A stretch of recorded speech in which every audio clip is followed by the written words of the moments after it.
Vamos abrir em Apocalipse, capítulo 3. Apocalipse, capítulo 3, versículo 10.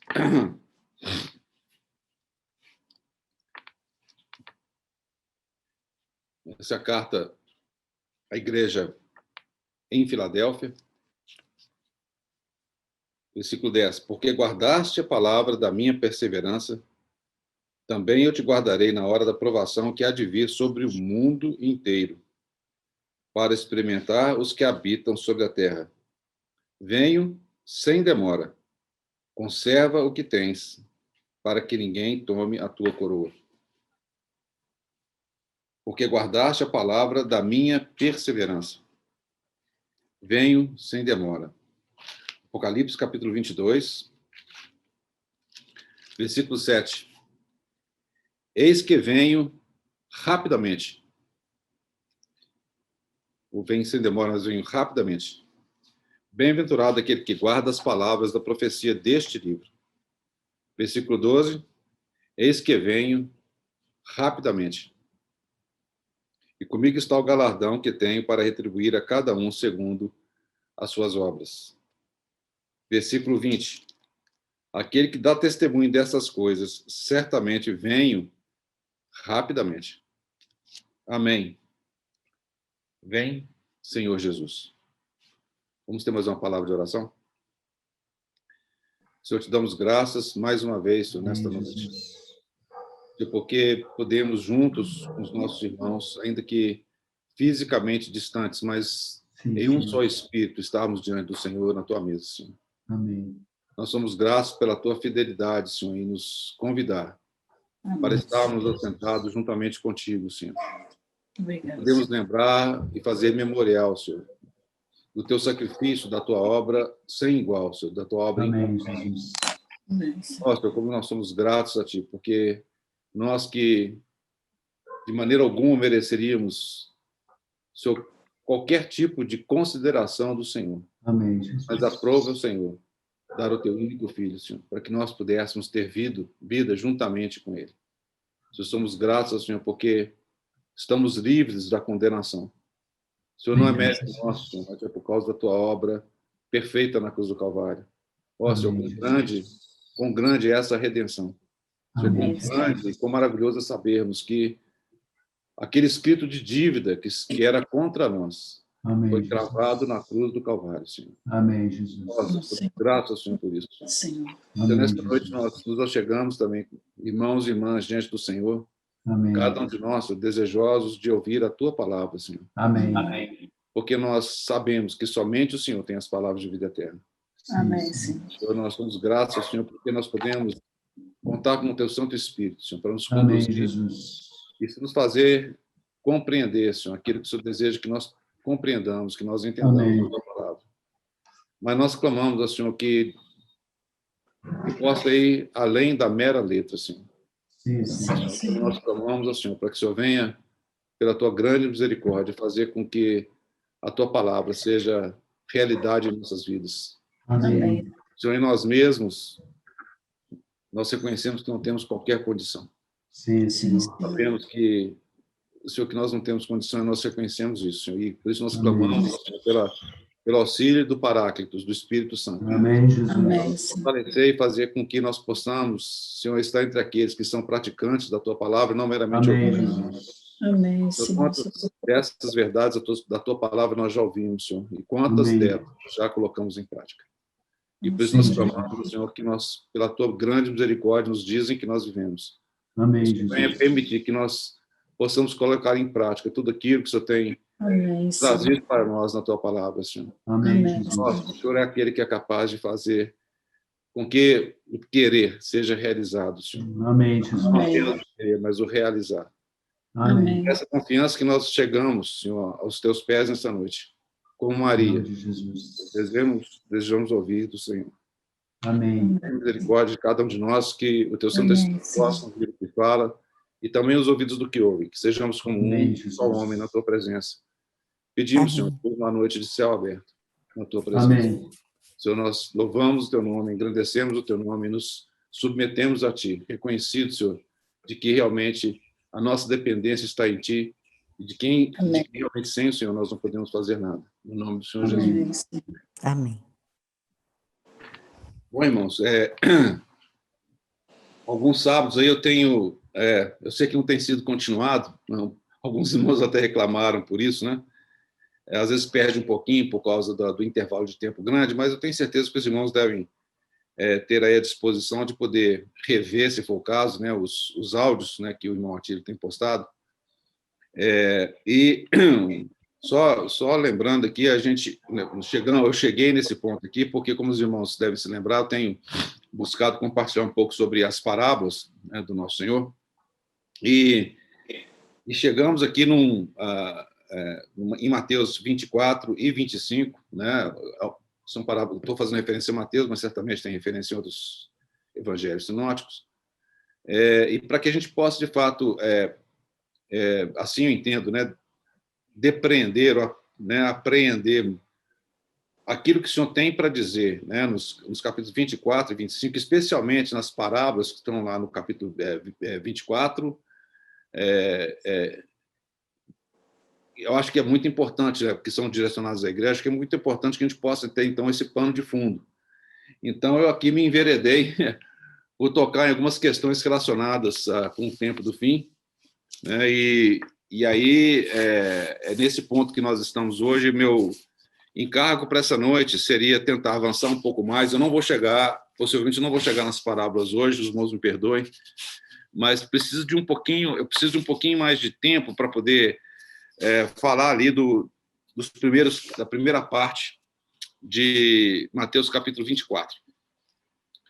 Então, quando os irmãos, quando nós começamos a compartilhar, eu só fazer um breve resumo, não vou cansar os irmãos com isso, de novo podem consultar os outros vídeos, né? Os outros áudios, perdão. Mas há uma questão fundamental que nós temos que entender em relação ao processo em que isso se deu ao longo do ministério do Nosso Senhor. E nós temos que lembrar que, de fato, isso se insere num plano muito mais amplo de Deus, né? Nós damos graças ao Senhor porque o Senhor, na sua grande sabedoria, Ele nos escolheu antes mesmo da fundação do mundo, né? Então, quando fala da fundação do mundo, nós vemos que é um marco temporal importante, quando, de fato, o mundo ele é fundado. Mas nós sabemos que o nosso Senhor, né, Ele é de eternidade a eternidade. Ele não está restrito ao tempo, e as realidades do Senhor, elas são eternas, né? O próprio Senhor diz que passará céu e terra, mas as minhas palavras não passarão. Então, as palavras do Senhor também são eternas. Então, eu vou tentar, com a paciência dos irmãos, eu preciso disso para poder tentar inserir esse contexto. Eu vou tentar compartilhar algumas transparências, tá? Mas eu espero que os irmãos não fiquem chocados aí com a primeira que eu devo mostrar. Eu vou abrir o compartilhar, aguarde um pouquinho aí. E os irmãos acho que vão ficar bem ativos aí, que eu vou de fato, fazer com que a gente passe por vários versículos. Mas se os irmãos esquecerem de tudo que eu falar hoje, tudo, não tem problema nenhum. Mas se os irmãos guardarem esses primeiros versículos que nós lemos, né, já vai ter grande ganho, né, porque, de fato, o nosso Senhor ele vem rapidamente, e nós temos visto isso a cada dia que passa, né? Os sinais da sua vinda, né, como diz aquele cântico, já se mostram cada vez, né? Vencendo vem Jesus. Eu vou compartilhar aqui, um momentinho só. Deixa eu ver como é que eu faço de uma maneira ágil aqui, já sei. Pronto.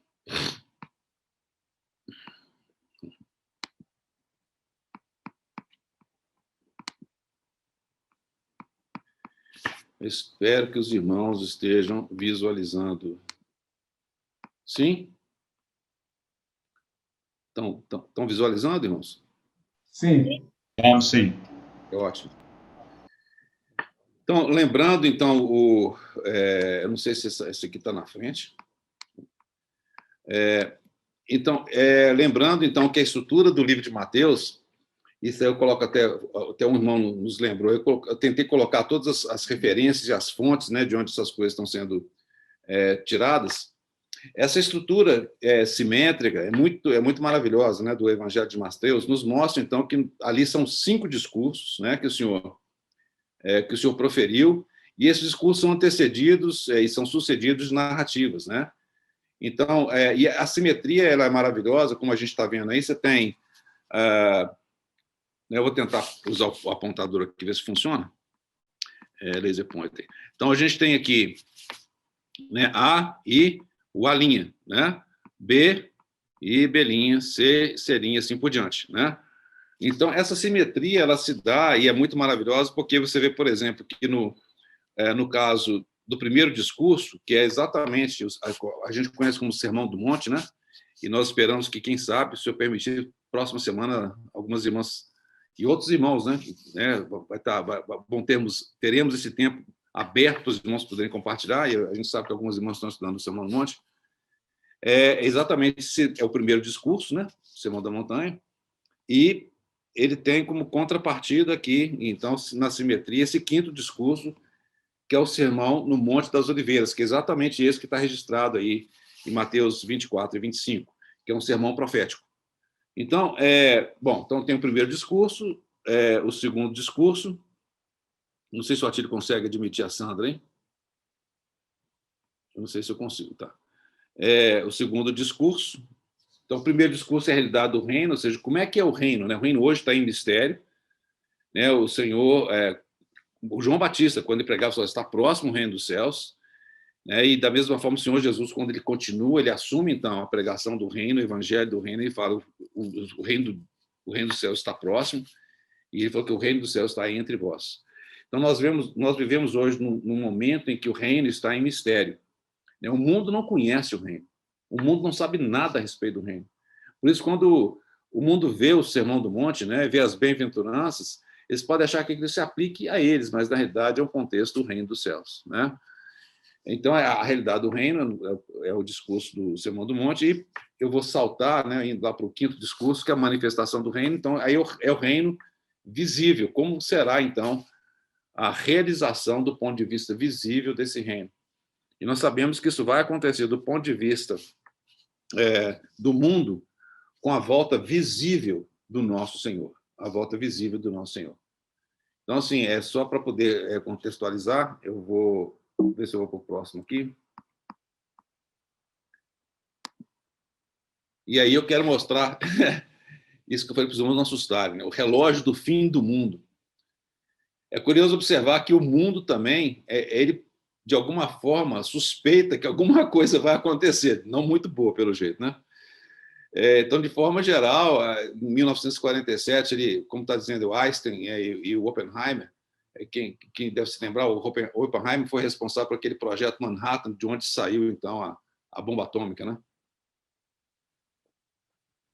Eles, então, criaram isso que eles chamaram de o relógio.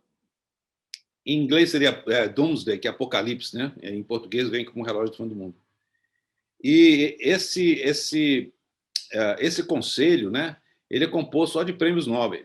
Então, são pessoas que são prêmios Nobel, desculpa, e são cientistas, ok? Ou seja, tudo aquilo que é da ciência do mundo, né, os sábios desse mundo, a maneira como eles entendem o que seria o fim do mundo. Nós cristãos sabemos que o nosso relógio, né, é Israel. Israel é exatamente o relógio para nós que cremos no Senhor, por causa dessas profecias que o Senhor nos deu, como também as demais, de Daniel e outras profecias na Bíblia, né? Então, o que esse relógio diz? Olha que coisa interessante. Recentemente, ele foi atualizado. Então, se você olhar desde 1953, em 53 havia uma grande preocupação, e ali vocês estão vendo, está quase meia-noite, né, em 1953, que é o que está aqui, ó, porque houve o teste da primeira bomba de hidrogênio. Então, da perspectiva do mundo, o fim do mundo aconteceria por uma grande explosão, né? Por isso que estão dizendo que, com a presença de uma bomba de hidrogênio, já estava indicando ali que a chance do mundo explodir, né, terminar, era muito grande. Então, eles achavam que nós estávamos a 2 minutos do fim do mundo. Muito bem. Em 91, isso aqui é grosso modo, isso era atualizado ano a ano, com o fim da Guerra Fria, esse é um marco importante, né, porque nós temos que lembrar que, eu sei que também está lá atrás, naquilo que eu já compartilhei, lembrando da profecia de Daniel, onde ali é falado da estátua, né, daquela estátua que tinha a cabeça de ouro, que era a Babilônia, né, o Império Babilônico, o peito de prata, que falava do Império Medo-Persa, né, o ventre, né, o abdômen de bronze, que é o Império Grego, e as duas pernas de ferro, que são exatamente os dois impérios romanos, né? Se puder colocar assim, o Império Romano Oriental e o Ocidental. E, de fato, se nós olharmos do ponto de vista da profecia, se você olhar, chega um ponto em que nos pés tem a mistura de ferro e barro, né? Até onde estão os artelhos. E é interessante porque é como se alguns entendem como se fosse, de fato, do ponto de vista do Império Romano Oriental, então seria o Império Russo, né, da Rússia, e o Império Otomano, que, de fato, eles, juntamente com o Ocidental, eles concluíram com a Primeira Grande Guerra, né, em 1918. Então, isso você teria, então, as duas pernas dessa estátua terminando exatamente no mesmo ponto, mas, por outro lado, quando você olha os pés, que fala de ferro e bronze, de ferro e barro, significaria que tem uma parte que é muito forte, como diz lá em Daniel, a outra que seria mais frágil, mais fraca. Desculpe, eu não estou entrando nos textos de Daniel, os irmãos podem ler depois de Daniel capítulo 2. E é como se fosse, então, aquilo que era conhecido como a cortina de ferro, né? E a democracia, mais comumente conhecida no lado ocidental. Então, em 89, então, quando o Muro de Berlim, então, ele é derrubado, né? E alguns de nós devem lembrar disso muito bem. Ali, então, tem o fim do que foi essa Guerra Fria. Então, dessa forma, esse relógio do fim do mundo, retrocedeu. O mundo achou que agora estava tudo muito bom, muito tranquilo. Então, 17 minutos, então, pelo fato da Guerra Fria terminar, desculpa pelo fato de estar em inglês, e a redução dos arsenais militares nucleares dos Estados Unidos e da Rússia. Em 2019, no entanto, eles avançaram um relógio novo, né? Porque, devido, obviamente, vocês devem ter acompanhado toda essa questão das negociações, principalmente com o Irã, né? dos tratados nucleares, né? E principalmente por conta do que está sendo conhecido como a mudança climática, que prevê-se um grande impacto em termos de toda a Terra. Então, assim, 2 minutos. E agora, em 2020, então, esses 2 minutos foram reduzidos mais um pouco. Então, agora são 100 segundos. 100 segundos é 1 minuto e 40 segundos, não é isso? É 1 minuto e 40 segundos. E aí, de novo, por conta dos temores relacionados aos riscos nucleares, né? O tratado com o Irã, toda essa mudança que está acontecendo em termos globais, né? E a mudança climática. Então, irmãos, o mundo, por um lado, ele percebe, né? Claro, né? O mundo percebe o que está acontecendo. Obviamente, eles não têm a luz, né? A luz da profecia, a luz profética que nós temos na palavra de Deus. Mas, de qualquer forma, eles veem isso como sendo o fim do mundo, né? Que não é o nosso caso. Isso é um gráfico muito rápido, só para poder mostrar como é que isso, ele veio evoluindo desde 1947, né? Quando ele foi criado, e cada vez que ele sobe aqui, significa que está mais distante do fim do mundo. Toda vez que desce, está mais próximo do fim do mundo. Bom, isso tudo é só para poder ilustrar de alguma forma. Obviamente, nosso relógio não é esse, né? Mas que, de fato, o mundo também está preocupado com isso. Os irmãos devem se lembrar, lá em Mateus capítulo 13, quando nós estudamos as parábolas, né, do reino, os irmãos devem se lembrar bem, né, que quando o Senhor falava o reino dos céus é semelhante a... O reino dos céus é semelhante a... Toda vez que o Senhor trazia a semelhança do reino, né? Como é que de fato era o reino dos céus, o Senhor trazia uma realidade que para eles, obviamente, para o mundo era completamente desconhecido, né? Muito bem, deixa eu avançar aqui mais um pouquinho. Eu estou só tentando eu sei que eu já passei por isso, mas só alguns elementos que eu queria trazer para os irmãos. Essa linha do tempo é uma linha do tempo que nós já vimos, tá? Alguns até mencionaram que talvez fosse interessante entrar em alguns desses versículos. Eu estou diante do Senhor em relação a isso, vamos ver até que ponto que a gente consegue avançar, mas o que eu quero que os irmãos observem nesse gráfico, tá? Aliás, eu vou avançar mais um tiquinho aqui para essa linha do tempo mais simplificada. Espero que todos estejam vendo aí. eu estou chamando de uma linha do tempo simplificada porque, sim, claro que tem muitos outros eventos na linha do tempo e eu estou chamando a atenção para alguns em particular. Então, alguns períodos aqui, ó, na parte de baixo, né, desses segmentos de reta que a gente está vendo aí. Então, o nosso Senhor, como nós sabemos, ele é de eternidade a eternidade, né? Em algum momento, então, nosso Deus ele decide criar o tempo, né, nesse segmento em que nós estamos hoje, né? Então, no princípio criou Deus os céus e a terra. Então, ele está lá em Gênesis 1:1. Aqui, então, é a fundação do mundo. E, em algum momento, então, Deus criou o homem à sua imagem e semelhança. Né? Os irmãos podem conferir os versículos depois. Gênesis 1:27. Deus criou o homem à sua imagem e semelhança. Nesse ponto, então, Adão é criado do pó da terra. Eva, então, é criado de alguma coisa que Deus tira do lado de Adão, para ser sua companheira idônea. E entre a criação de Adão e Noé, aqui basicamente tem, a gente imagina, a gente tem, de fato, o registro preciso de todas as gerações de Adão até Noé, são 1.656 anos, né, de Adão até Noé. E aí tem o dilúvio, e de Noé, né, pós-dilúvio, até a encarnação, ou seja, até o nascimento do Senhor Jesus, Lucas 2:11, são 3.974 anos. Né? E esse período é a vida do Senhor aqui na Terra, que são 33 anos e meio. Né? E em Atos 2:1 nós vemos, então, o nascimento da igreja. São eventos importantes. Né? E aí essa linha pontilhada quer dizer exatamente isso, ou seja, entre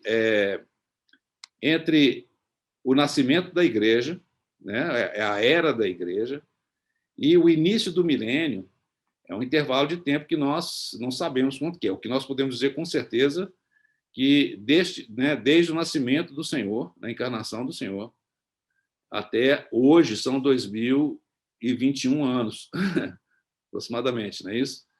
Quanto tempo falta para o início do milênio, nós não sabemos dizer. Nós sabemos que está muito perto. Né? E depois, quando o Senhor voltar, de maneira visível, eu vou voltar aqui em outra transparência, haverá um período, então, que é chamado Reino Milenar de Cristo, e então tem início a era final, como dito lá em 1 Coríntios 15:24, né? E a eternidade prossegue. Se eu voltar aqui mais um pouquinho agora, eu espero que isso aqui dá para ter uma visão geral, e aqui nós temos, eu acho que eu vou utilizar essa transparência aqui. Eu vou utilizar essa transparência, vou de novo explicar por quê, né? Porque em breve, se o senhor permitir, nós vamos estar passando novamente, talvez com um ângulo um pouco diferente, na parábola das 10 virgens, né? 10 virgens, certo? E ainda em Mateus, nesses dois capítulos, Mateus 24 e 25, nós estaremos falando sobre esses dois aqui, um que é tomado e outro que é deixado, tá certo? Mas no programa de Deus, né, a gente vê então que, de novo, de eternidade a eternidade, né, que é chamada eternidade futura, se existisse tal coisa, mas eternidade é eternidade. Nós temos então aqui um período, né, esse período aqui, ó, que pode acontecer em qualquer momento. Esse ponto aqui, ó, pode acontecer em qualquer momento. Nessa transparência fica um pouco mais claro, espero. Tenha voltado aí, né? Espero que todos estejam vendo. Então, aqui de novo aparece o nascimento do rei, né, o nosso Senhor Jesus, e aqui a partida dele, quando ele então é assunto aos céus do Monte das Oliveiras, ali em Atos, capítulo 1. Ele é tomado pelas nuvens. Nós lembramos então que aqueles dois varões, eles falam varões galileus, né, porque estáis atônitos, né, foi basicamente o que eles disseram. Esse mesmo Jesus que vistes subir voltará da mesma forma, tá certo? E essa volta do Senhor, se a ida dele foi do Monte das Oliveiras até as nuvens, e das nuvens até o trono, a volta dele vai ser da mesma forma, de maneira inversa, claro, do trono até as nuvens, e das nuvens até a vinda visível dele. Então, se nós olharmos esse cronograma, que aqui está sem data, né, está sem ano, número de anos, tem aqui cerca dos 33 anos, né, 33 anos e meio, né, aproximadamente, do nascimento do Senhor até a sua partida. E aqui tem início, então, a era da igreja, quando, de fato, o Espírito Santo desce sobre aqueles 120 que estavam no cenáculo, E é exatamente aqui, nesse intervalo que nós estamos vivendo, né? Bom, muito bem. Esse é um ponto importante. Então, esse período todo, desde o nascimento do Senhor até a vinda dele, né, até a vinda visível, o reino vai estar em mistério. E aquilo que o Senhor fala, então, tem a ver, em parte, com o período que vai acontecer aqui, em Mateus 24, 25, nós vamos estar falando um pouco disso aqui, vai estar nesse período aqui, ó, e também vai estar falando dessa parte que será o reino milenar. Tá? Se eu ainda não conseguir confundir todo mundo, eu espero que os irmãos consigam acompanhar, ainda que seja no áudio. Depois, essa transparência, inclusive, eu já mandei para o Atílio, está disponível para os irmãos. Então, só voltando aqui, vou dar um tempinho que às vezes demora para aparecer para todo mundo. Observa bem, então. Então, nós vamos... Mateus 24 e 25 vai tratar de coisas que estão relacionadas a partir desse ponto aqui. Ok? Então, se lembra que o reino dos céus como todo tem a parte que é o reino em mistério e a parte do reino manifesto, né? Bom, tendo dito isso, é importante que nós lembremos uma coisa. Quando eu vou avançar um pouquinho agora, nós vamos falar exatamente de Mateus, capítulo 24. Mateus, capítulo 24, e nós vamos agora olhar com um pouco mais de detalhe, então peço que os irmãos abram lá em Mateus 24, deixa eu dar uma olhada do meu tempo aqui. Um minutinho só.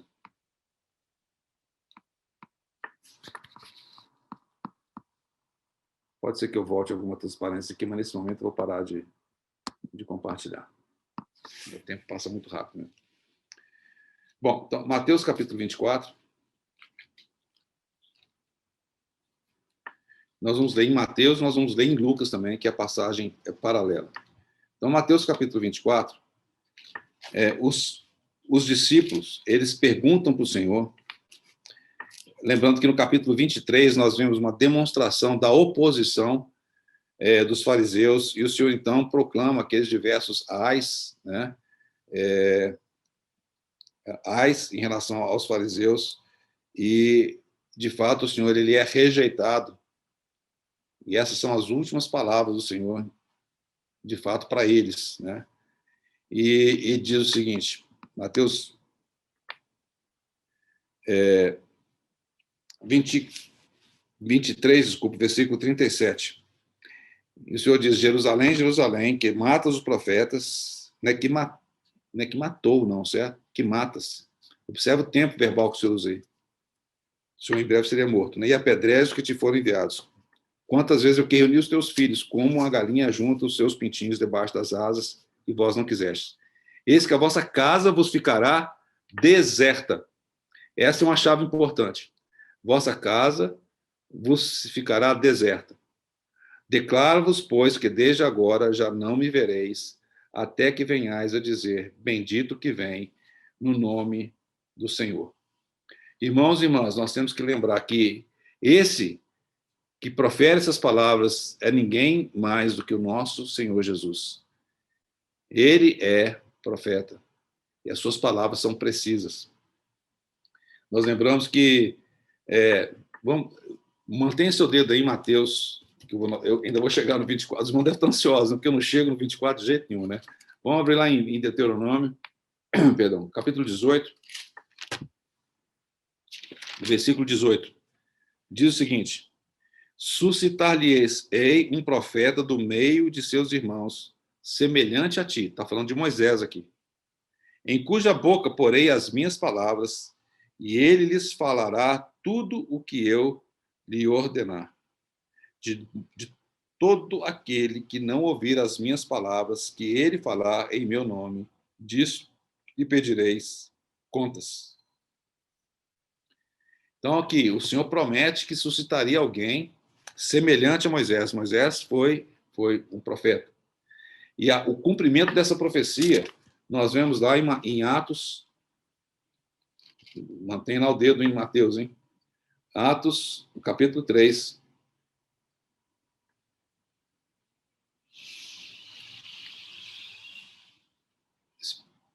Atos, capítulo 3, versículo 22. diz o seguinte: disse, na verdade, Moisés, o Senhor Deus vos suscitará dentre os vossos irmãos um profeta semelhante a mim, a ele ouvireis em tudo quanto vos disser. E esse é exatamente o discurso, né, que foi feito por Pedro, falando a respeito daquilo que tinha sido acabado de ser testemunhado daquela cura daquele aleijado, né? E todos os profetas, versículo 24. Desculpa, 23. Acontecerá que toda alma, está repetindo Deuteronômio, toda alma que não ouvir a esse profeta será exterminada do meio do povo. E todos os profetas, a começar com Samuel, assim como de todos quantos depois deles falaram, também anunciaram esses dias. Então, observa bem, está falando aqui de nenhum outro senão o nosso Senhor Jesus. Nesse mesmo livro de Atos, capítulo 7, versículo 37. Capítulo 7, versículo 37, é aquele sermão, aquele discurso maravilhoso de Estevão. Ele diz o seguinte: foi Moisés quem disse aos filhos de Israel, Deus vos suscitará dentre vossos irmãos um profeta semelhante a mim. E, finalmente, Hebreus, capítulo 3. Acho que os irmãos vão ficar mais despertos, né? Então, por favor, me acompanhe com a leitura, aí vai te ajudar a ficar acordado. Hebreus, capítulo 3.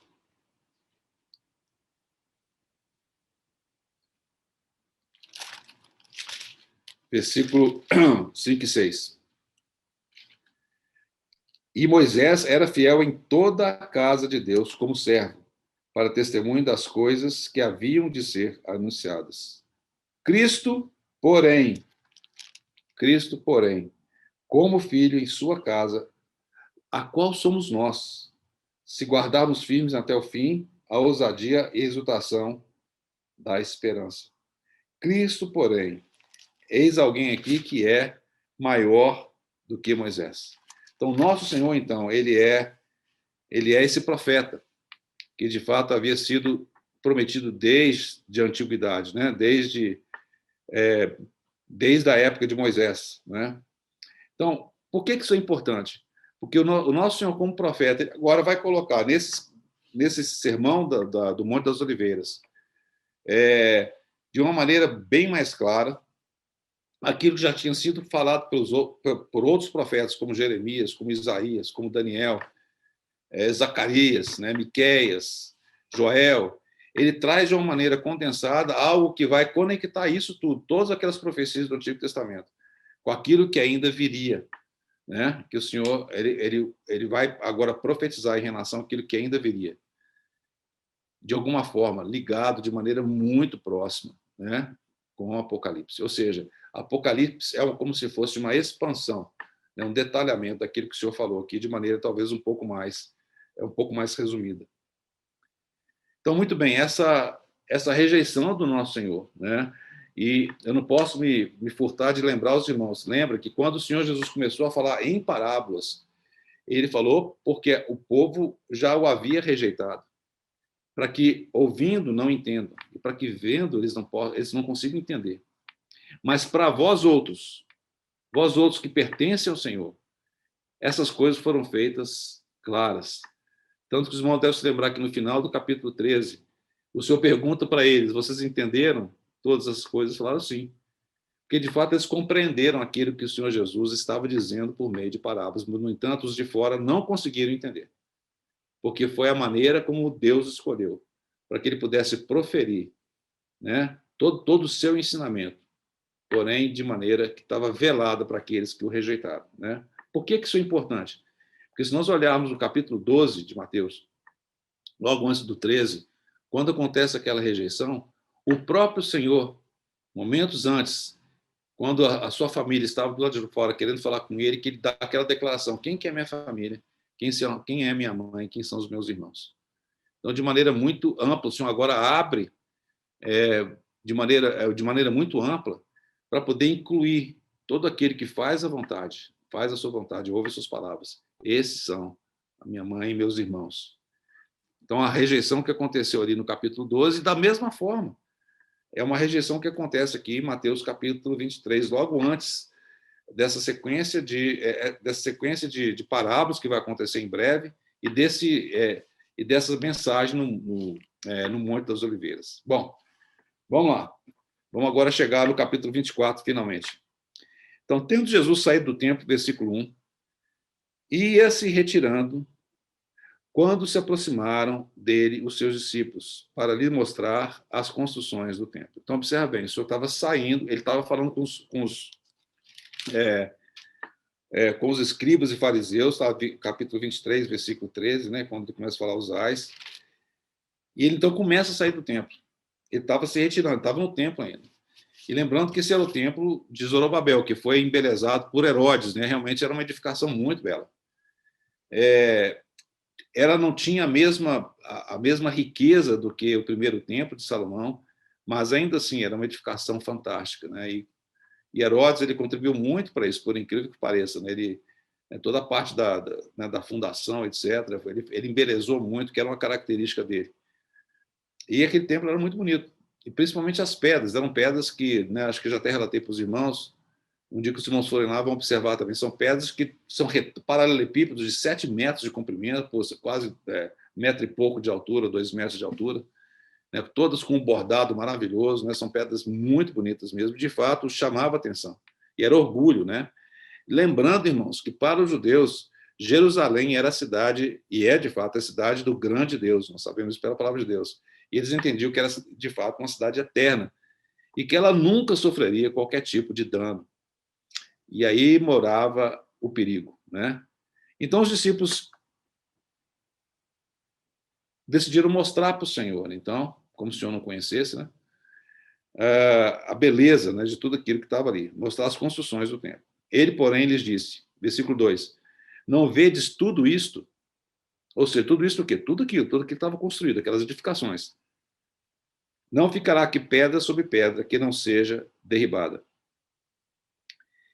E aí o Senhor sai do templo, ele prossegue então em direção ao Monte das Oliveiras, passando, né, como nós já falamos com os irmãos, pelo Vale de Cedron. O Senhor tinha esse hábito, né? Ele saía de Jerusalém, ele tinha que, para poder chegar em Betânia, o caminho era descendo de Jerusalém, do Monte Moriá, ele descia, passava pelo Vale de Cedron, subia para o Monte das Oliveiras, e daí seguia então para Betfagé e Betânia, assim por diante. Mas observa que interessante. Ao sair, o Senhor, então, ele passa pelo Vale do Cedron, ele passaria depois indo para o jardim, né, do Getsemane, que era ali também, no Monte das Oliveiras. Ele se assenta.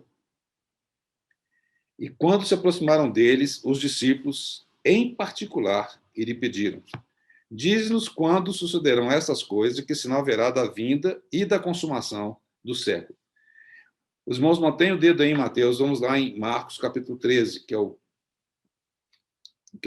texto paralelo desse no Evangelho de Marcos.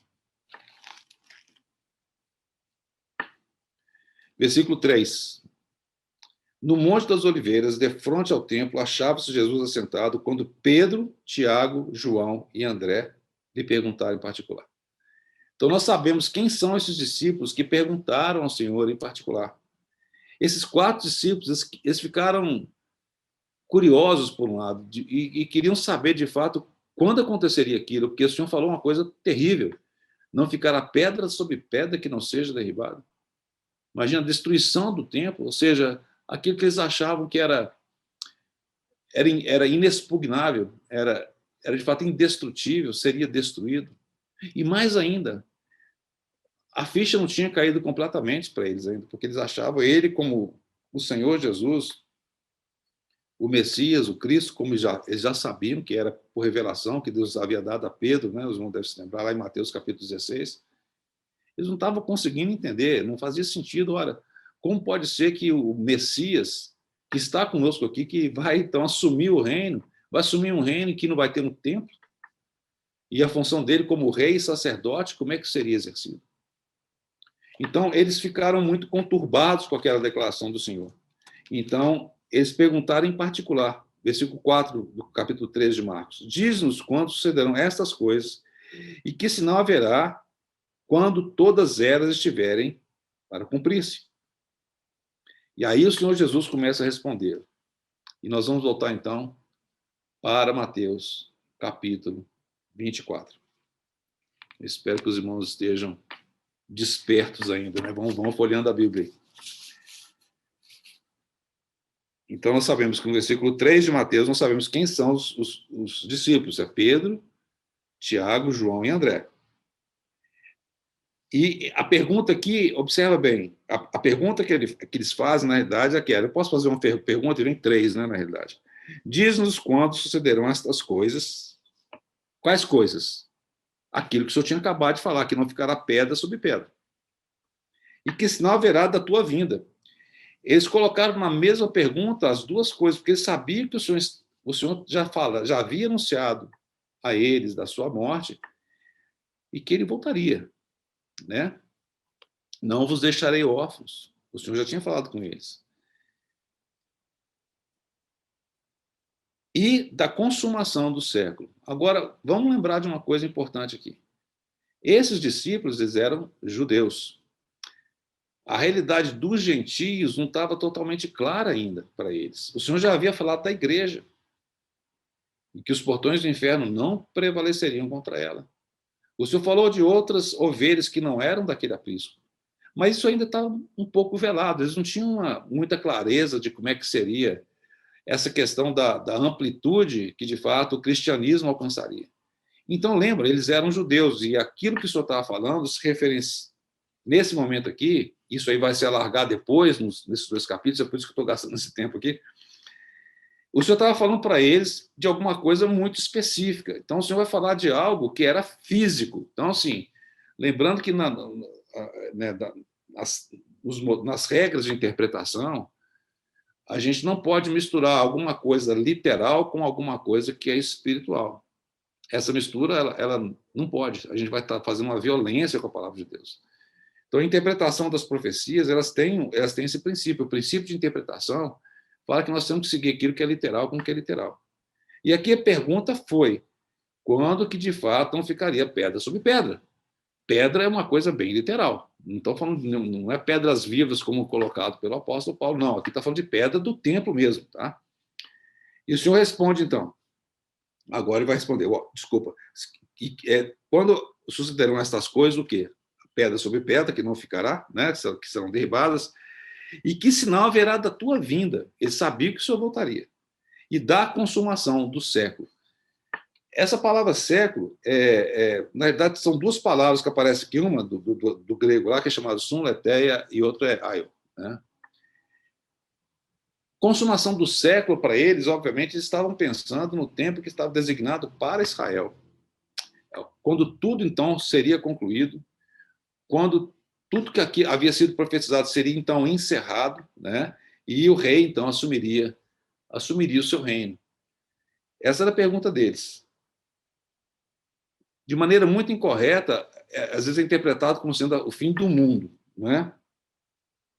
E lá em Marcos, que nós acabamos de ler, ele fala, quando todas essas coisas estiverem para cumprir-se, né?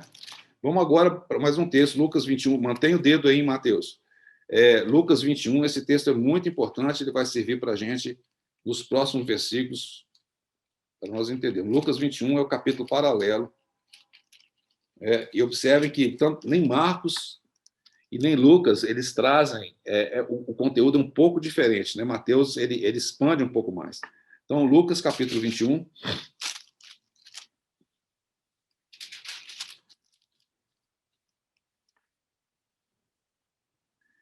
Versículo 7. Mestre, quando sucederá isto? E que sinal haverá de quando estas coisas tiverem para se cumprir? Aí está sendo muito específico. Aí o Senhor vai responder. Tá? Então, vou voltar, nós vamos ler Lucas aqui um pouquinho, mas nós vamos voltar para Mateus de novo. Tá? E o Senhor, então, começa a responder, vede que ninguém vos engane. Porque virão muitos em meu nome, dizendo, eu sou o Cristo, e enganarão a muitos. E certamente ouvireis falar de guerras e rumores de guerras. Vede, não vos assusteis, porque é necessário assim acontecer, mas ainda não é o fim. Eles perguntaram exatamente quando seria a consumação, o término. O Senhor disse, não é o fim. Tá certo? Portanto, se levantará nação contra nação, reino contra reino, e haverá fomes e terremotos em vários lugares. Porém, tudo isso é o princípio das dores. Observa bem como é que o senhor fala. Então, nesse ponto, eu vou dar uma parada aqui. Os irmãos mantêm o dedo aí em Mateus capítulo 24, tá? Nesse ponto que nós paramos, e eu vou tentar, então, compartilhar mais uma coisinha rápida com os irmãos, que é um diagrama, na verdade, uma tabela muito interessante, que eu espero que nos ajude. Tá? Eu vou compartilhar aqui agora, um momentinho só. É essa tabela aqui.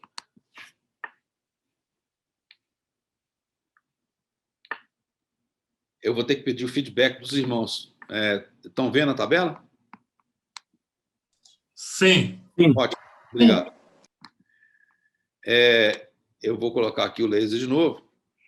Então, essa tabela é uma tabela muito, muito interessante, né? E tem um detalhamento dela também, é uma tabela do irmão Robert Govett, né? O irmão Govett é um dos eruditos, né? Ele faleceu em 1901. Ele foi um dos grandes estudiosos da palavra, claro, né? E, em particular, das profecias também. Ele, Penton, J.H. Lang, assim por diante. Claro, imagina, esses irmãos viveram antes, por exemplo, da criação do Estado de Israel. É precioso ver como o irmão Govett, ele, naquela época, né, que ele vivia, isso não era uma realidade, o povo de Israel estava o povo todo espalhado pela terra, e ele claramente entendeu na profecia do Senhor, para que as coisas acontecessem, era necessário, então, que o povo, que Israel renascesse enquanto nação, e o povo estivesse lá, como de fato aconteceu em 48. Mas olha só que interessante. Aqui, os versículos de Mateus 24, na coluna A, tá certo? E vai até aqui, versículo 45, na coluna B. Então, ele traz um paralelo muito interessante com as palavras-chave desses conjuntos de versículos. Tá? Qual que é a palavra-chave, por exemplo, dos versículos 4 a 6, que nós começamos a ler aqui agora? Falsos cristos, guerras e rumores de guerras, certo? A palavra que aparece aqui é o que o senhor falou, mas ainda não é o fim, não é? 7 e 8, guerra, fome, pestes. É o princípio das dores. 9 e 12. Então sereis atribulados, esse eu não li ainda não, e vos matarão, sereis odiados de todas as nações por causa do meu nome. Então, a perseguição. Nesse tempo, muitos vão escandalizar, trair e odiar uns aos outros. Levantar-se-ão muitos falsos profetas e enganarão a muitos. 9 a 12. Né? Há um texto muito precioso, eu vou pedir também licença, irmãos, para nós lermos também. Segunda Epístola de Pedro. Espero que os irmãos anotem para poder ler posteriormente, né? A segunda Epístola de Pedro, no capítulo 2, diz o seguinte, versículo 1. Assim como no meio do povo surgiram falsos profetas, assim também haverá entre vós falsos mestres, os quais introduzirão dissimuladamente heresias destruidoras, até o ponto de renegarem o soberano Senhor que os resgatou, trazendo sobre si mesmos repentina destruição. Também, movidos por avareza, farão comércio de vós com palavras fictícias, para eles o juízo lavrado a longo tempo não tarda, e a sua destruição não dorme. Ora, se Deus não poupou anjos quando pecaram, antes, precipitando-os no inferno, os entregou a abismos de trevas, reservando-os para o juízo, e não poupou, prestem atenção, o mundo antigo, mas preservou a Noé, pregador de justiça, e mais 7 pessoas, quando fez vir o dilúvio sobre os ímpios, e reduzindo a cinza a cidade de Sodoma e Gomorra, ordenou a ruína completa, tendo-as posto como exemplo a quantos venham a viver impiamente. E livrou o justo Ló, afligido pelo procedimento libertino daqueles insubordinados, porque esse justo, pelo que via e ouvia quando habitava entre eles, atormentava sua alma justa cada dia por causa das obras iníquas deles. É porque o Senhor sabe livrar da provação os piedosos e reservar sob castigos os injustos para o dia do juízo. Eu vou parar por aqui. Esse texto que nós lemos aqui é muito importante, irmãos. Por um lado, sim, ele fala de coisas que nós estamos vivendo hoje, não tenha dúvida quanto a isso. mas tem muito a ver com aquilo que já aconteceu. Os irmãos devem se lembrar que a apostasia, os anticristos, né, o espírito do anticristo já era presente, como é reportado pelo próprio apóstolo João. Então, nos anos que sucederam, né, o nascimento da igreja e a pregação e a difusão do evangelho em todas as nações, junto com isso também aconteceram todos esses falsos profetas, as falsas doutrinas. Os irmãos se lembram?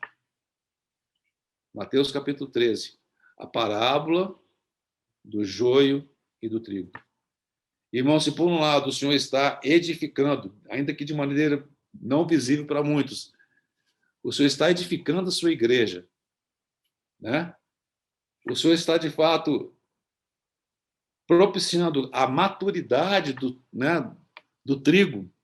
Lembre que junto com o trigo tem o joio.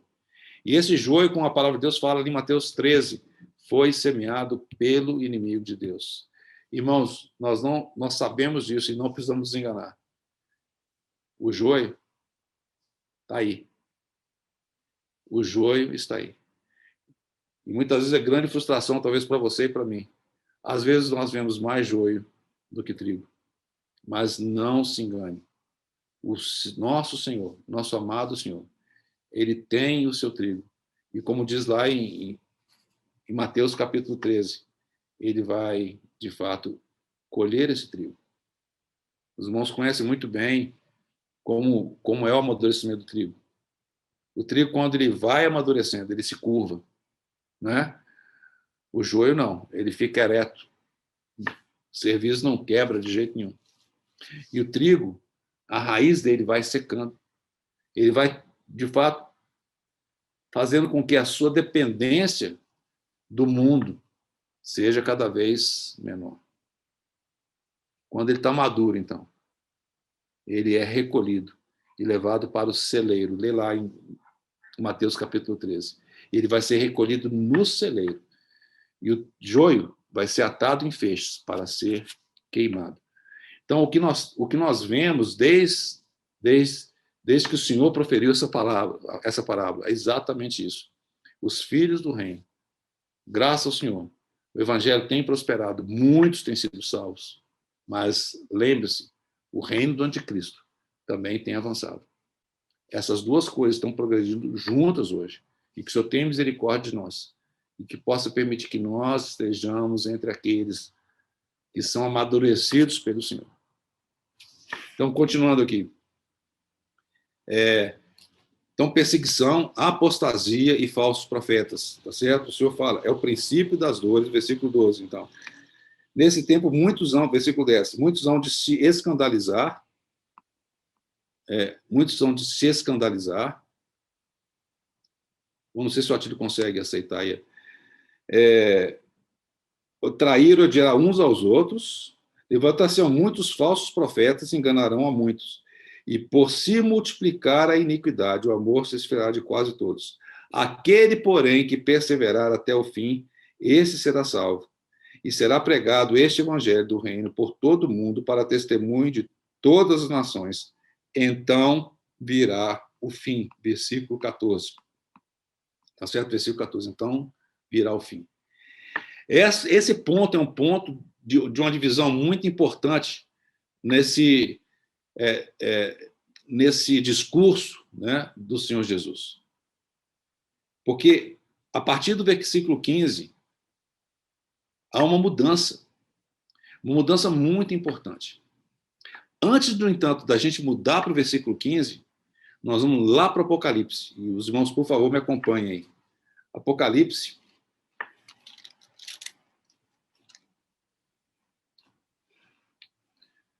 Apocalipse, capítulo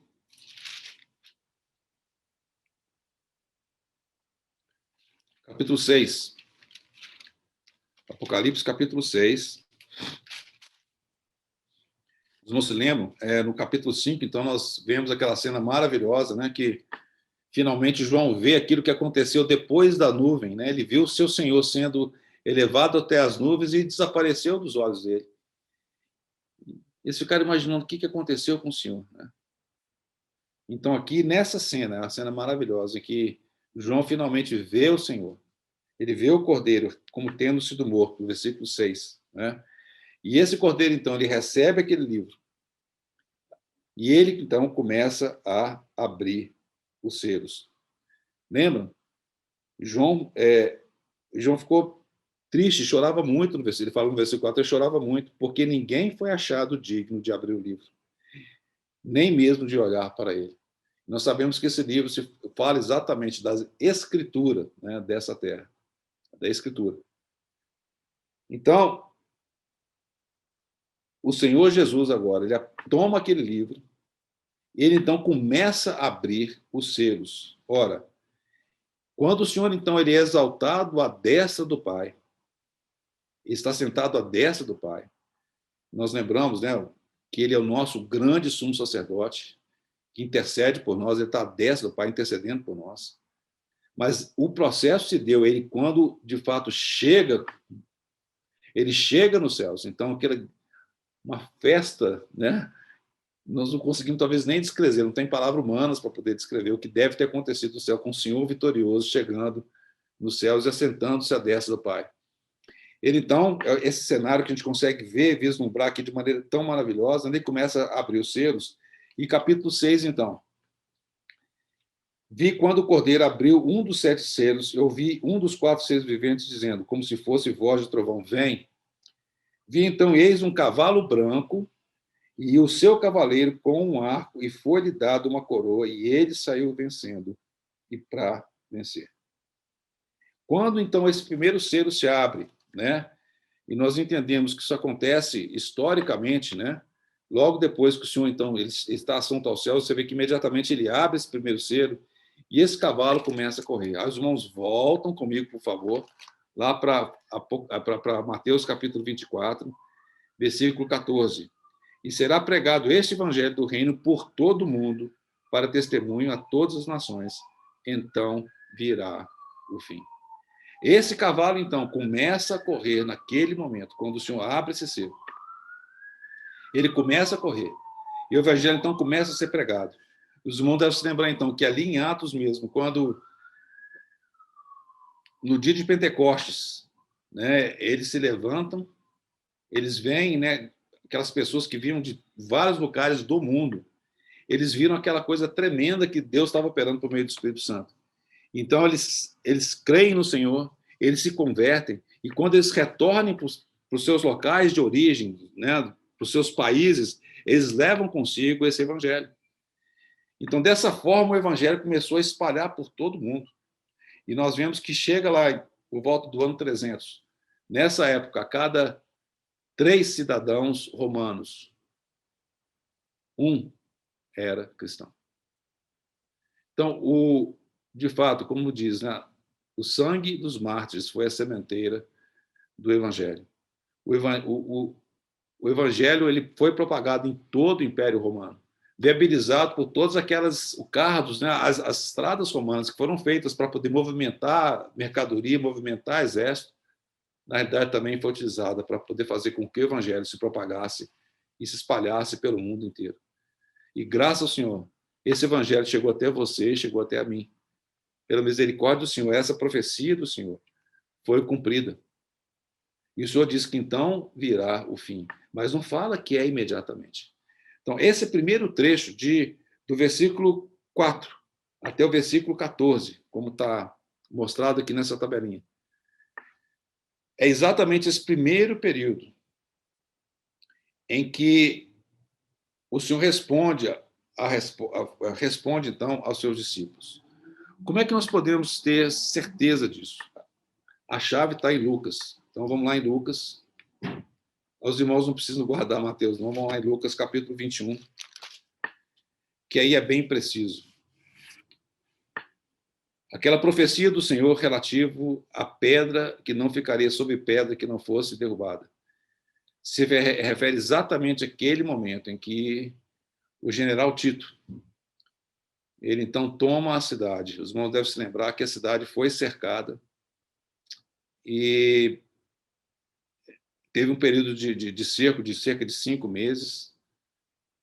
E nós lemos aqui no versículo 20 do capítulo 21. O Senhor é a mesma profecia. Quando, porém, vide Jerusalém sitiada de exércitos, sabei que está próxima a sua devastação. Então, o Lucas ele é bem preciso na colocação aqui. Então, os que estiverem na Judéia, fujam para os montes, os que se encontrem dentro da cidade, retirem-se, e os que estiverem nos campos. Desculpa. E os que estiverem... eu me perdi aqui. Então, os que estiverem na Judéia, fujam para os montes, os que se encontrarem dentro da cidade, retirem-se, e os que estiverem nos campos, não entrem nela, porque estes dias são de vingança para cumprir tudo que está escrito. E aí o Senhor fala, ai das que estiverem grávidas e das que amamentarem naqueles dias, porque haverá grande aflição na terra e ira contra este povo. Cairão a fio da espada e serão levados cativos para todas as nações. E até que os tempos dos gentios se completem, Jerusalém será pisada por eles. Então, observa bem. Lucas traz um detalhe muito importante. Ele faz referência muito clara a que Jerusalém, então, seria sitiada. Os exércitos, então, do general Tito, eles, de fato, circundaram e colocaram Jerusalém em cerco. E, nesse momento, nós sabemos o que foi que aconteceu. Na história, nós sabemos que quando o general Tito não estava entendendo, porque os judeus queriam vir para poder celebrar a Páscoa, ele viu aquela multidão chegando para Jerusalém, apesar de todo o cerco dos exércitos. Ele ordenou, então, que os portões de Jerusalém fossem abertos. Então, todos aqueles entraram para dentro da cidade. Mas, naquele mesmo momento, quando os portões se abrem, aqueles que ouviram a profecia do Senhor e creram na profecia do Senhor, creram na palavra do Senhor, eles, então, saíram. Possivelmente, nesse momento, é quando João, Maria e, claro, os demais discípulos, porque o Senhor tinha deixado Maria sob os cuidados de João. Eles fogem, então. Aqueles que ouviram a profecia do Senhor, eles fogem, então. E então houve grande destruição, muita morte para aqueles que ficaram dentro de Jerusalém, porque as portas se fecharam e foi grande a destruição, conforme profetizado pelo Senhor e descrito em detalhes por Lucas. A confusão que às vezes existe deixa eu parar de compartilhar aqui um segundinho. E meu tempo já se foi. Meus irmãos me perdoem. Eu fiquei de novo empolgado aqui com a direção, mas acho que foi importante a gente ter chegado até esse ponto. Que em Mateus capítulo 24, você vai ter que ficar para uma próxima vez. A partir do versículo 15, quando menciona, pois vires o abominável da desolação de que falou o profeta Daniel no lugar santo, quem lê entenda. Observe que esse abominável da desolação não aconteceu no ano 70. Houve talvez a intenção de Calígula colocar alguma efígie sua ali dentro, alguma estátua, mas isso não aconteceu. Então, isso que fala a partir do versículo 15 se refere, de fato, àquilo que o Senhor está apontando lá para frente. É exatamente o abominável da desolação que aconteceu com Antíoco Epifânio, né, o Antíoco IV, até eu já compartilhei sobre isso com os irmãos. Ele, de fato, colocou uma estátua sua, talvez de Júpiter, dentro do Santo dos Santos e aspergiu sangue de porcos ali dentro, tá certo? Isso aconteceu mesmo, né? Mas essa profecia do Senhor, ela se refere a alguma coisa que estaria muito mais distante. E lembrando do profeta, né? Ele enxerga remotamente. Ele vê dois montes. Ele vê o primeiro e o segundo, e ele talvez não consiga enxergar aquilo que está entre esses dois picos, que é exatamente o momento em que nós vivemos hoje. A primeira vez, Antíoco Epifânio. A segunda vez, o Anticristo. Então, é disso que o Senhor começa a falar agora, aqui no versículo 15. E aí é muito grave esse processo que o Senhor fala, porque isso tem a ver agora com aquele momento final que vai acontecer da última semana, né?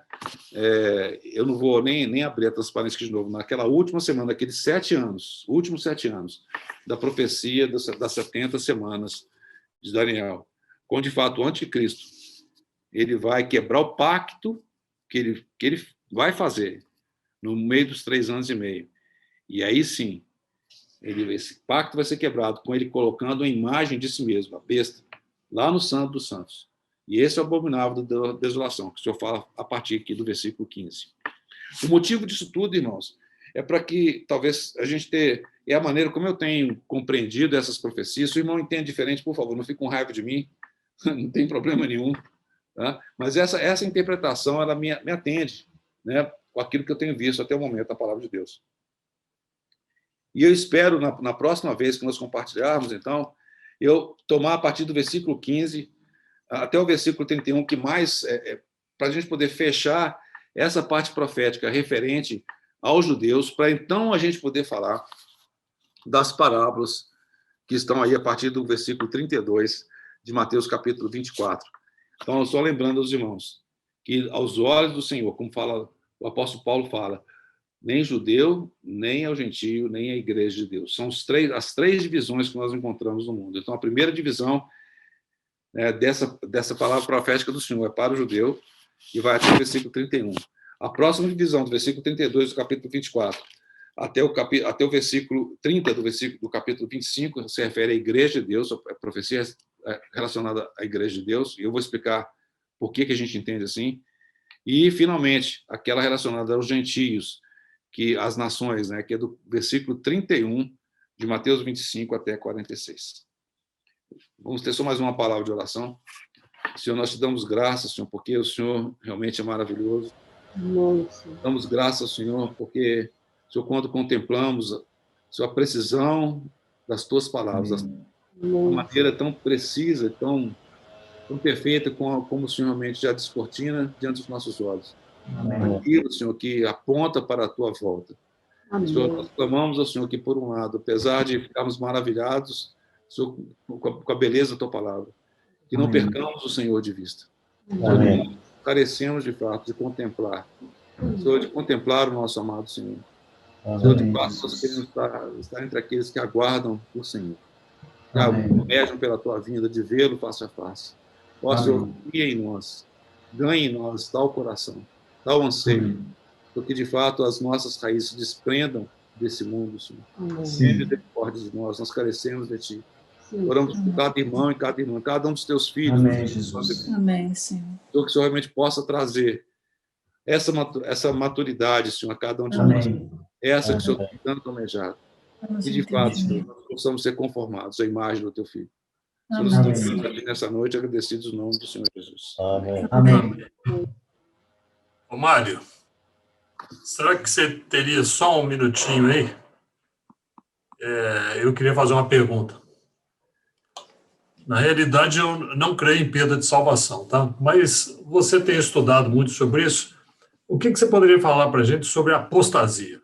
O que seria apostasia? Ô, irmão, puxa vida, hein? Quando a gente dá entrevista, eles passam as perguntas antes para a gente poder estudar. Aí você me pegou agora, mas vamos lá. Primeira coisa, você fez duas perguntas numa só, né? Em perda de salvação. O que eu posso dizer para o irmão é o seguinte: uma coisa é salvação, que é muito amplo, tá certo? Outra coisa é vida eterna. Então, quando nós cremos no Senhor Jesus, nós recebemos a vida eterna. E a vida eterna é um dom gratuito de Deus. E a palavra de Deus nos fala que os dons de Deus, eles são irrevogáveis. Uma vez que ele nos deu a vida eterna, nós temos a vida eterna. Esse é o primeiro ponto. Agora, a salvação ainda é mais ampla. Observe que a palavra de Deus nos fala de algumas questões importantes, talvez a gente toque nisso de novo, né? O apóstolo, né, Pedro, quando escreve na sua carta, ele fala assim, em termos de desenvolver a vossa salvação. Mas como é que desenvolve uma salvação? Na realidade, tem a ver com esse aspecto fundamental do que é o homem. O homem, ele é espírito, alma e corpo. Quando nós cremos no Senhor Jesus, a vida de Deus, né, a vida eterna, ela vem habitar no nosso espírito. E nós temos a vida eterna. No entanto, existe um processo pelo qual nós vivemos aqui. Eu creio no Senhor Jesus, agora eu posso escolher até viver a vida como bem entender. Eu vou ter a vida eterna, não tenha dúvida. Mas tem consequência. E essa consequência que talvez a gente tenha a chance de falar em algum momento aí. Ou seja, o Senhor nos salvou para que nós dessemos frutos. O Senhor nos salvou para que, por meio da vida que nós recebemos, nós pudéssemos produzir alguma coisa. E por isso que ele fala, se alguém, é um convite, se alguém quiser vir após mim, cada dia, negue-se a si mesmo, toma a sua cruz e siga. Existe um processo que é diferente daquilo instantâneo, quando nós recebemos a vida, que é instantâneo, você creu, você recebe. O Senhor nos fala de um processo em que nós, de fato, temos que negar a nós mesmos. É alguma coisa que você tem que fazer, que eu tenho que fazer. Nós temos que dizer não para o nosso eu. Esse processo de santificação, né? É tomar a cruz, seguir o Senhor. É exatamente esse processo. Então, respondendo a sua pergunta, eu não creio que há perda de vida eterna.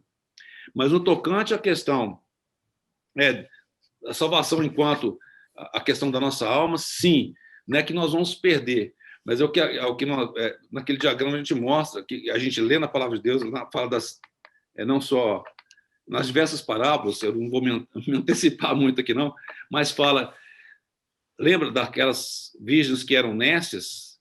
Elas não entraram para as bodas, elas foram para as trevas, né?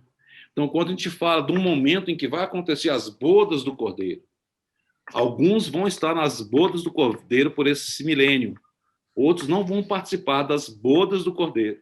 Então, respondendo finalmente a sua pergunta, a palavra de Deus nos fala que eu entendo, né? E pelo que o Senhor fala também, aquele que o Senhor me deu, Deus me deu, ninguém arrebata da minha mão, são duas mãos nos segurando, a mão do Pai e a mão do Filho, nos segurando plenamente. Nós somos guardados ali, dali ninguém tira. Mas, é o que o salmista fala, que eu posso me restituir a alegria da salvação. Não é me restituir a salvação. Nós podemos perder a alegria da salvação. Isso pode acontecer. Mas não a vida eterna. Né? De fato, sim, nós podemos entristecer o Senhor. No nosso caminhar, nós podemos prosseguir de tal forma que a gente desagrada o Senhor. E isso vai ter consequência. Não é a perda da vida eterna.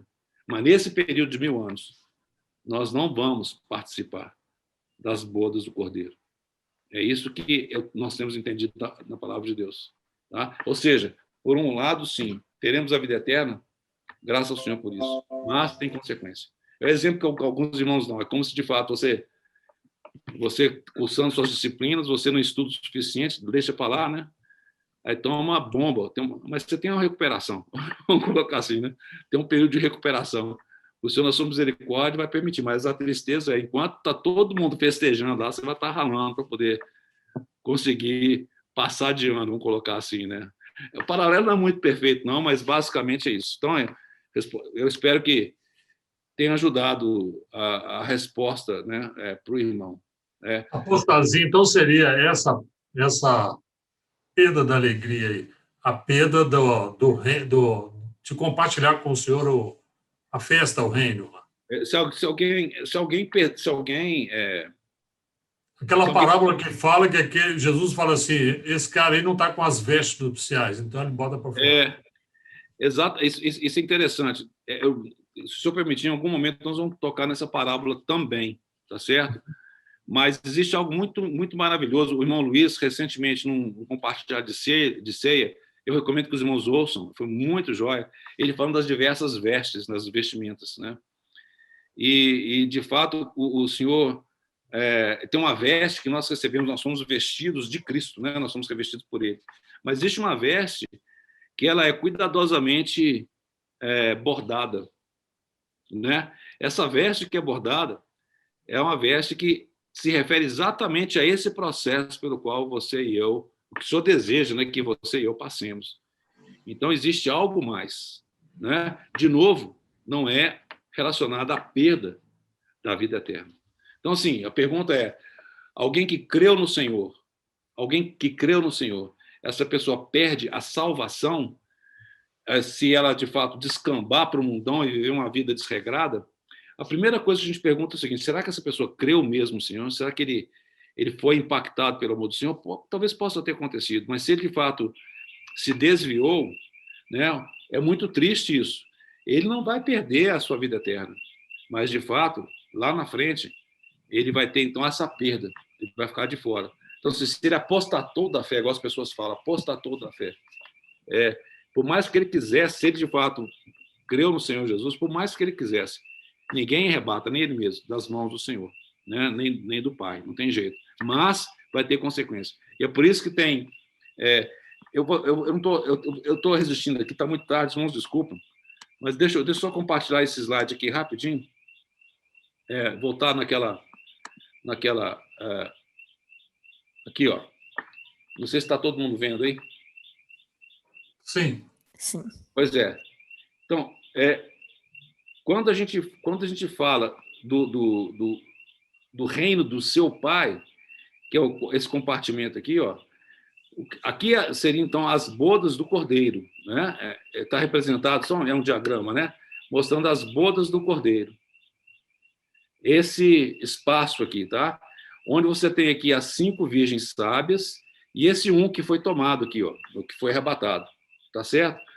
O um que foi deixado, ele foi deixado aqui, ó, ele está nas trevas exteriores juntamente com as 5 nessas, só para poder exemplificar. Tem algo mais para frente, eu vou falar com os irmãos. Mas qual que é a chave aqui, ó? A chave é essa nuvenzinha aqui, ó. Tribunal de Cristo. No tribunal, observa que tribunal de Cristo não é o tribunal do grande trono branco. Esse é lá no final, né? É o tribunal de Cristo. É nesse tribunal de Cristo, quando o Senhor voltar de forma secreta, lembra? Ele subiu até as nuvens, das nuvens até o trono. Agora ele volta do trono até as nuvens, e das nuvens ele vai voltar visivelmente.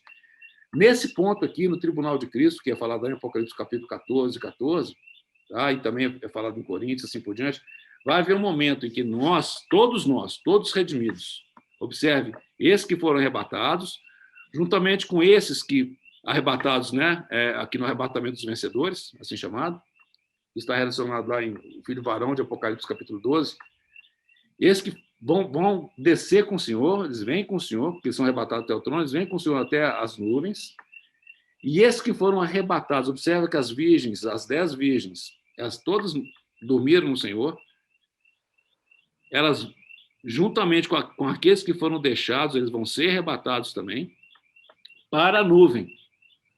E aqui, nesse lugar, vai acontecer o tribunal de Cristo. Aí, cada um de nós, eu, você, nós vamos responder para o Senhor aquilo que nós fizemos por meio do nosso corpo, após termos recebido a vida eterna do Senhor Jesus. E aí, sim, nós vamos, se eu permitir, nós vamos ver, por exemplo, a parábola dos talentos, né? Tem a parábola das minas também, tem a parábola dos talentos, em que, de fato, nós vamos prestar contas ao Senhor daquilo que Ele nos concedeu. Tá? Então, sim, eu estou dando um spoiler aqui, mas, basicamente, a parábola dos talentos fala exatamente isso. Nesse momento, nós vamos estar diante do Senhor, nós vamos estar prestando contas. E aí, sim, a palavra de Deus fala que aquilo que se nós edificamos é ouro, né, prata e pedras preciosas, ou madeira, feno e palha. Porque madeira, feno e palha vai ser consumido pelo fogo. Mas nesse momento é só no tribunal de Cristo. Não significa, de novo, perda da salvação. Mas significa exatamente isso. O que foi que nós realizamos? O que nós fizemos com aquilo que o Senhor nos deu? O que nós produzimos com a maravilhosa salvação que nós recebemos do Senhor? Bom, era isso. Eu estou me alongando demais, me desculpe. Eu só quero introduzir, então, um versículo que eu acho maravilhoso, que o Senhor me deu isso há muito tempo, né? Eu estava orando e o Senhor me revelou esse versículo, que é Apocalipse capítulo 3, versículo 11, né? Ele fala: venho sem demora, conserva o que tens, e ninguém tome a tua coroa. Isso. Ok, obrigado. Nada. Muito obrigado mesmo. Já começou a fazer. Finalmente, só reforçando esse ponto, eu quero que os irmãos guardem esse versículo mesmo. Vou ler de novo, para a gente terminar mesmo, tá? Eu tinha me prometido para os irmãos para não me perguntarem. Me coloquem em aperto aqui, pode ser que não tenha resposta, né? Versículo 12 do capítulo 22 do Apocalipse, né? Eu tenho enfatizado muito isso porque isso me chamou muita atenção. Eis que venho rapidamente, né? Nós estamos vendo nesse momento, o Senhor está às portas. Então, sim, de novo, irmãos, para o arrebatamento não falta absolutamente nada. Pode acontecer a qualquer momento. Nada. Eis que venho sem demora, e comigo está o galardão, que tenho para retribuir a cada um segundo as suas obras. É isso que o Senhor está falando. Ele tem um galardão para retribuir a cada um segundo as suas obras. Isso não significa que você é salvo por obras, claro que não. Mas aquilo que você realizou por meio do seu corpo, com os talentos que o Senhor te deu, né? O Senhor está trazendo um galardão para retribuir. E para, de novo, né, no bimo de Cristo, ele poder fazer esse ajuste de contas conosco, né? Que o Senhor possa nos fortalecer aí, né? Nesse caminho. Só dando uma pequena sequência aí do meu entendimento. Mas outros Só um minutinho. Eu peço a paciência dos irmãos, porque eu acho que isso é muito importante, porque é o meu entendimento, irmãos. Não estou falando que isso aí, não sou dogmático. Mas em João capítulo 6, versículo 29, quando fala obras aí, você falou de obras, que segundo a obra, as nossas obras. Né? Eu falei, não, está em Apocalipse, capítulo 29. Lógico, você mencionou, né? Você leu. É. Ok? Eu entendo que obra, Jesus nos comissionou e de pregar o evangelho, porque o interesse do Senhor é que a gente, tudo que nós estamos fazendo aqui é recebendo do Senhor instrução, conhecimento, etc., para que a gente frutifique. Só que eu entendo que obra é realmente ser comissionado pelo Senhor para a salvação dos perdidos. Porque aqui em João 6, 29, fala, respondeu Jesus, a obra de Deus é essa, que creiais naquele que por ele foi enviado. Sim. Ok? Só para fechar. Eu vou encerrar aqui, irmãos. Mas aí você fecha, eu fecho, você fecha, eu fecho, a gente não fecha nunca, né? Eu não fecho. Eu já fechei agora. Mas assim, a palavra... O irmão permite, então, eu vou só ler um versículo aqui que está em Efésios, tá certo? Ok. Capítulo 2, diz o seguinte, mas Deus, sendo rico em misericórdia, versículo 4, por causa do grande amor com que nos amou, e estando nós mortos em nossos delitos e pecados, nos deu vida juntamente com Cristo, pela graça sois salvos. E juntamente com ele nos ressuscitou e nos fez assentar nos lugares celestiais em Cristo Jesus, para mostrar nos séculos vindouros a suprema riqueza da sua graça, em bondade para conosco em Cristo Jesus. Porque pela graça sois salvos, mediante a fé. Isso não vem de vós, é dom de Deus.